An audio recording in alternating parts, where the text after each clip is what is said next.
Hello, everyone. Welcome into Celtics Tube, episode number 7. I'm Jackson Agello. He's Dennis Riley.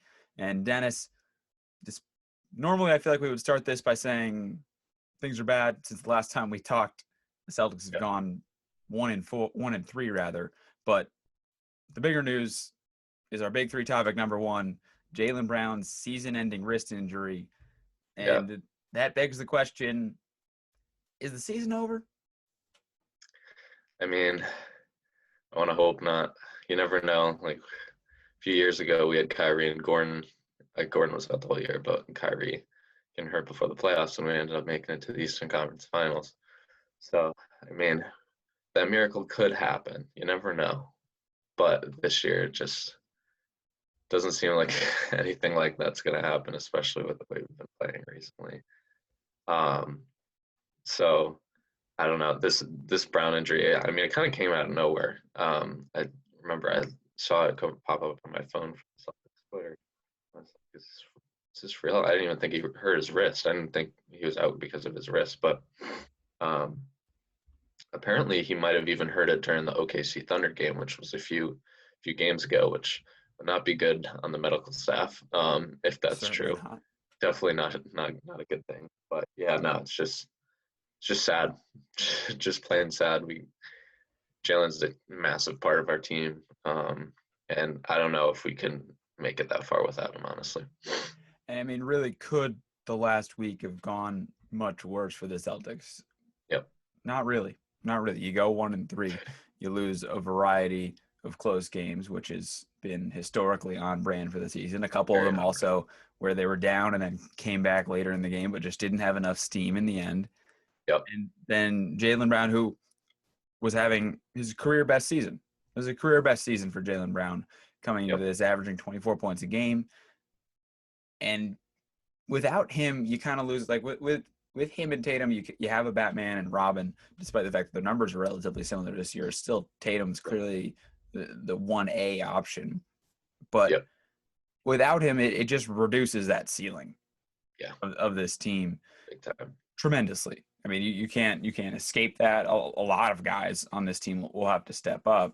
And the question is really, I would say yes, that the season is over in a sense. I mean, don't get me wrong. There's still a lot of basketball to be played. They're not going to stop playing basketball, obviously. True.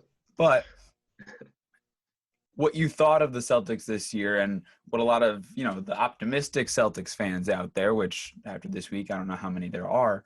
Yeah.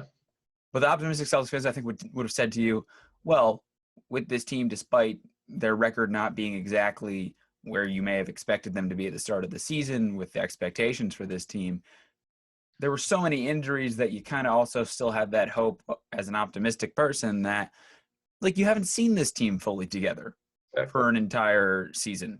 You just haven't. Everyone essentially has missed time. Tatum missed time and had COVID, and then when he came back, still obviously he's been feeling the effects. We know what type of treatment he's been getting before games since then. And you add in Kemba missing time all the time. Everywhere. Yeah. And Marcus Smart, Jaylen Brown missing time even before this. I mean, everyone has missed a substantial amount of time. So you can make that argument that you haven't seen this team fully together for the entire season, which is reasonable in saying that has drastically affected their record. I agree. We haven't even seen a game with everyone all season. It's been someone on the injury report every single game, which is just unbelievable. I had figured there'd be one game sprinkled in there where we were fully healthy, but it was just one of those years where it just didn't happen. And I guess at this point, the hope is, for the rest of the season, hopefully no one will get injured aside from Jaylen already being injured, and we can come back completely healthy for once next year, and see what happens with that.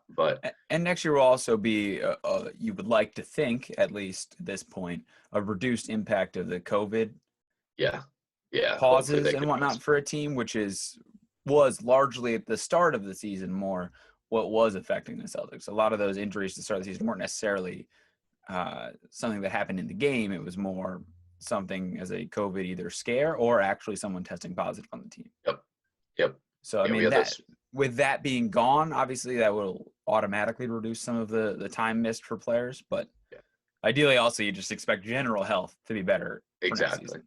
Exactly. Yeah, hopefully, I know Jalen's injury is actually the same that Romeo Langford had, and just came back from after getting surgery. Bojan Bogdanovic was another person who just came back from it. And the good thing about Jalen is it's a non-shooting hand, so hopefully it won't take too long to get a shot back after coming back and rehabbing. Well, for the other two, it's especially Romeo. Took a while for their shot to come back, but at least we, I guess, dodged a tiny bullet there with it not being a shooting hand. So yeah, hopefully you can come back 100% by game one next year. Speaking of coming back, big three topic number 2 is Brad Stevens on the hot seat, both either heading into next season or right now, will he be here next season? Yeah, that's Fair question to this point. This is the very first fair. time, I think, the last few weeks, or if you asked a few weeks ago, the question was more, no, not really. Like, it wasn't really a question yet. I Yep. think, it was something that was brought up in some circles, but now I think a lot more of the national media has picked it up Yeah, as I far agree. as it being a legit question about Brad Stevens. Personally, I think not after this season. I think in general, a lot of the COVID situation, injury situations kind of comes a bit as a wash for this year. It's been a tough year to manage. Yep. Um, so I think, next season for sure, he will have to live up to certain expectations. I think probably an Eastern Conference Finals appearance will be. I don't know if it's a prerequisite for him to stick around for the subsequent amount of time, but darn close. Yeah. Yeah, no, I totally agree. I think, like you said, decisions, it's not a wash at this point. Like, you never know what could happen, like we said. But um, at this point, with Jalen being injured, like you said, we've had injury and COVID struggles all year. Um, it's tough for Brad to set consistent lineups every week, um, put the right people out there at the right time. Like, we just had so many issues with people staying on the court this year. And I think hopefully, I mean, hopefully next year it'll be different. Um, but yeah, no, I think this year I think he's pretty safe no matter what happens, even if we drop out of the playing game or something like that. Um, I feel like we'll be fine with what we've been through. But like you said, next year, I think with a fully healthy team, as long as everyone stays healthy next year, I think he's going to have to make some noise again, because this year, especially on the defensive end, like, just didn't ever get better. And our closeouts of games also didn't really ever get better, um, except like spotty from here and there. So yeah, next year we'll have to be back to the baseline of the years before. I feel like for Brad to um, keep his job. Yeah, and I mean his success in the playoffs has been tremendous Yeah. in the last 4 seasons, rather, really. When Yep. you look at all, I mean, I think it's hard to get rid of somebody who's had that success True. after this type of season. I Yep. think we've seen it. It even translates from a variety of other sports where you've seen coaches and or teams kind of have down years in COVID, Yep. where it was like, you know what, with everything that's had to be managed this year, it's not like he could look out and has been looking and seeing, oh, look at these lineups we've had. Oh, look at this, look at how this works. Well, it's hard to see what works when it's something different every week. So it's hard Yep. for him to make those adjustments over the course of the season. And I think that gives him a pass. I mean, this whole year has been a pass for a lot of people. And I know it's hard to be a Celtics fan and look at their record and how they've slipped now into the play-in tournament and not be like, this was supposed to be a top 3 seed in the East. Yep. But when you look at everything that's happened now, especially the latest with the Jaylen Brown injury, I think he sticks around. I don't think it's a question for next year. I think Yep. beyond that, depending on how next season goes, let's say they're in the play-in tournament next year, that's a problem. Yep. That's a problem. I agree. That's We a don't large want that scale problem. Speaking of the play-in tournament, that's big 3 topic number 3. It goes along with the new expectations for this team. And while I think, the outside chance, not like anyone was going to say, I'm picking the Celtics. to go to the Eastern Conference Finals and or the semis even necessarily, but I think that was a possibility. That was within the realm of possibility to say, you know what, this team when fully together, which we haven't seen, could get hot and everything gels together just right. Was that a sub 10% chance thing? Probably. But it was still a thing.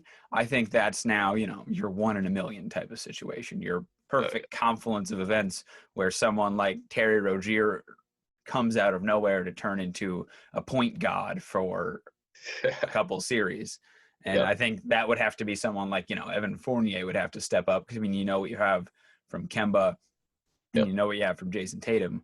But I think the new expectations are, maybe win a play-in game. Or two, or, maybe come out of the play-in tournament. And that's about it. Yeah. I mean, right now they're the 7th seed in the play-in tournament, so they would play Charlotte. Yeah, exactly. It's gonna be interesting to see what happens. Like you said, the expectations at the beginning of the season were super high for us. Like we coming off an Eastern Conference final, losing the Heat, played really well, looked good pretty much all year. And then this year was just an absolute mess. So, well, yeah, I mean, expectations right now, like you said, I think win a play game. I'm still holding out hope we can somehow take over the Hawks or the Knicks not the Hawks or the Knicks. I don't think we're going to catch up to either of them, especially with the Hawks winning last night. But the Heat, hopefully we can beat them tonight. See what happens there. But yeah, I think win a playoff game, a play-in game, hopefully, and then just have a good series against somebody. Hopefully Philly. I would love to beat Philly somehow. But yeah, expectations are pretty low with everything going on and Jaylen getting hurt. It's going to be interesting to see. And for the rest of the season, I think one of the big things is going to be just continuing to develop the young guys, Pritchard and Nesmith, see what they can do in a high pressure situation. Because I don't know if we'll make too much noise past the first round. Hopefully, but we'll have to see what happens. Yeah, I mean, I think it's hard to look and say, oh, they're gonna keep it going. They're gonna, it's hard to look and say, oh, these teams are gonna get hot. You just don't. You don't know. You don't have a lot of reliable options in your starting lineup as much as you did when you had Jaylen Brown. And I know it's just one guy, but then you had Tatum, Brown, and then Walker in that order as options with, the potential for Evan Fournier to sprinkle in some type of performance as well. And now it's just you have to expect more from people that you haven't historically relied on as much. And that makes things a lot harder. But now, having said that, and having said where the expectations have to be managed, my final thought for the week is maybe you can get Magic Evan Fournier back. I think that's your great hope, is that he gets absolutely white hot from three, and Tatum and Kemba Walker do what they are capable of doing, and then the Celtics can have some measured success in the playoffs. I think that's certainly a possibility. Fournier was, as we mentioned, averaging just about 20 points a game prior to coming to the Celtics on an efficient shooting percentage. He was shooting 40% from three. Career year. And then obviously we know how his debut went, and he's started to settle in a little bit since then. But I think he's the guy you're going to need to see some more scoring from, because he's the most, I would say, proven scoring threat in the NBA, obviously outside of Walker and Tatum, that it's on the Celtics, who can step up. Like, every player has an ability to step up when they have a greater role, like anyone who's on the bench or something. Even, Romeo Langford or someone, if given the amount of shots, could step up to a certain level. Depends on how efficient they could be as to what the team's success will be. But I think Evan Fournier's ability to jump is the highest, given he's had the most proven ability to score at an efficient percentage. Yep. Yeah, I totally agree. That would be so nice to have Magic Evan Fournier back. And I think we saw a glimpse of that last game. even though we lost against the Heat. 30 and And even 8. though he wears a ridiculous number, 94. I know, I know. Absurd. Apparently, it has something to do with his like town code in France. Where I think it's part of Paris's like area code. It's something weird, but yeah, no, it's just I'm sure it has some sentimental value and all the power to him, but it just looks ridiculous. it does look ridiculous. He looks like the guy at spring training in baseball who you just know is getting cut. Is getting cut. That's so accurate. Yeah, no, it was definitely an interesting choice, even with the amount of retired numbers we had. But yeah, no, I think Fournier is going to have to pick up a lot, scoring wise, with Jaylen. His 25 or so odd points per game out of the picture now. He's going to have to pick up some of that slack and take some of those shots that Jaylen would normally be taking. And he's got to get a little more aggressive as well. But I mean, this past week he's played great. Especially the Heat game, like I said, 30 points, eight assists. He's been a pleasure to watch, and as long as he continues doing that, I think we have a solid option off the bench, or he'll probably even be starting at this point. But I think another key factor coming up, and it's been a thing all year, and I don't know if they're going to be able to change their ways here, but it's their defense. It's pretty much the reason we've been losing games, aside from our streaky offense as well. But our defense has just been super, super lackluster this whole year. I believe the only game that we've held another team under 100 in the past few weeks was against the Magic when we beat them by 40 earlier this week. But the Magic are a pretty rough rebuilding team, so that's no big thing to talk about. But I just want them to play some solid D. Their 3-point defense has just been horrible. You see wide open looks, over helping. Pretty much every possession on defense, someone's always open. And even like, I feel like teams just make a high clip of 3-pointers against us, honestly, in general. So like, we've got to defend that pretty well. And it's just been a problem all year. And I think that would solve a lot of our problems. And that might be an off-season thing this year to focus on for Brad, is our defense, especially three-point range. And quite frankly, when your talent level isn't elite, right? Yeah. One thing you can 100% control, and we've seen it work, given that even for this team, for the Celtics, that run they made to the Eastern Conference Finals where they went up against LeBron, it was predicated on playing a tremendously stingy defense. Yep. And even look at our team this season, the Knicks. Julius Randle's played really well. I'm not knocking that team at all, but I think we can all agree that they are not a top 4 or 5 talent team in the Eastern Conference. Yet that's where they sit, because they play defense like their hair is literally on fire, and or they have icy hot under their feet. I don't know, like whatever analogy you want to use, that they're playing crazy possessed level defense. Obviously that comes from Tom Thibodeau, but those types of teams can exceed expectations when they play that level of defense. And the Celtics haven't done that this season. They've sort of relied on the talent being up here and the defense kind of not always being there. When it is, they have great performances. But if they can bring a tremendous level of effort, like a constant Marcus Smart hair on fire defense, they can make some series tough or be a tough out still. Like, that talent level is still there. But as you said, there are new expectations for this team. The Jaylen Brown news is just simply sad. There's no sugarcoating. There's no like, silver lining. At least this happened now. No, it happened at the worst time. The worst time of the season.